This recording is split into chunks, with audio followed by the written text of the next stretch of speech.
आपण पाहत आहात स्वराज्य न्यूज. सत्य हेच जे तुमच्या समोर.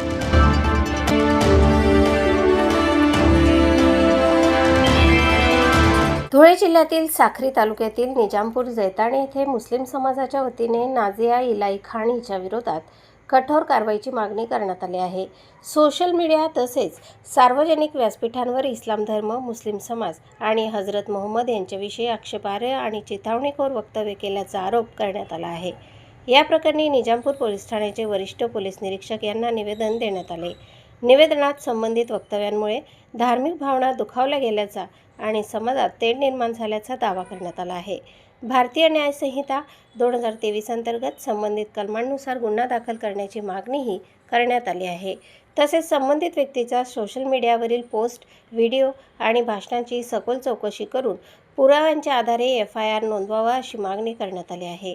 धार्मिक सलोखा, शांतता आणि कायदा सुव्यवस्था अबाधित ठेवण्यासाठी तातडीने कारवाई करण्याचे आवाहनही मुस्लिम समाजाने प्रशासनाकडे केले आहे. दरम्यान या प्रकरणात संबंधित व्यक्तीची बाजू किंवा पोलिसांची अधिकृत भूमिका अद्याप समोर आलेली नाही. त्यामुळे या आरोपांची स्वतंत्रपणे पुष्टी झालेली नाही. पुढील कारवाईकडे सर्वांचे लक्ष लागले आहे.